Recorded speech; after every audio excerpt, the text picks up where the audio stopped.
중저가 스마트폰 수요에 대응하기 위해 지속적인 출시를 거듭하고 있는 삼성 갤럭시 A 시리즈가 올해도 폴더블 폰과 함께 등장할 가능성이 점쳐지고 있습니다. 그런데 카메라 방식이 독특하게 작동한다고 하는데요. 2019년 출시한 갤럭시 A80의 경우 셀카를 함께 찍을 수 있는 회전형 카메라를 장착했습니다. 이것으로 사진은 물론이고 영상 촬영도 가능했었는데요. 삼성에서는 A80의 후속작인 갤럭시 A82 5G 모델을 올해 출시할 것으로 전망됩니다. 후속이라고 하니 비슷한 방식의 카메라 모듈을 떠올릴 수 있는데 똑같은 방식은 아니지만 독특하다는 점에서 주목받기에는 충분할 것 같습니다. 삼성전자는 2020년 중반 해당 모듈 기술 특허를 출원했다고 하는데요. 70페이지 분량의 문서에는 3개의 렌즈가 장착된 후면 카메라를 회전시켜 셀카로 사용할 수 있다는 것입니다.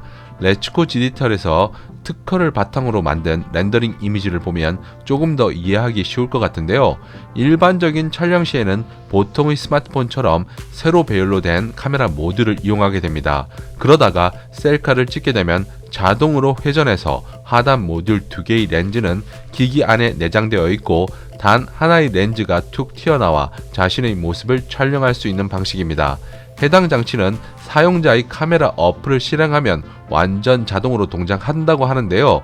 전원을 공급하는 모터와 긴 나사축이 모듈에 적용되어 팝업 형식의 동작을 취할 수 있다고 합니다. 이것이 이동식 프레임을 따라 위아래로 이동한다고 하는데요. 현재 팝업 셀카 형식을 채택한 스마트폰은 어렵지 않게 주변에서 찾아볼 수 있습니다. 특히 중국 기업들이 이런 시도를 많이 했었고 LG 윙에서도 적용한 사례가 있어 그리 낯설지 않습니다. 하지만 후면 카메라 모듈을 전면에 사용한다는 것 자체는 제품 원가를 낮출 수 있는 포인트가 될 것 같은데요. 하지만 문제는 내구성에 있기 때문에 쉽게 특허대로 출시할지 여부는 조금 더 지켜봐야 할 것 같습니다. 갤럭시 A82의 경우 셀카 촬영을 위해 전면으로 카메라 모듈이 회전했을 때 아래쪽에 빈 공간이 생기는데 여기에 먼지와 이물질이 들어간다면 고장의 원인이 될 수 있을 것 같고요.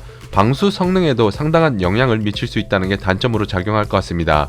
개인적으로는 갤럭시 A82가 셀카 촬영 시 왜 한 개의 렌즈만 튀어나오도록 설계를 했는지 이해가 가지 않습니다. 그냥 3개 렌즈를 전부 들어올려도 좋지 않나 생각하는데요.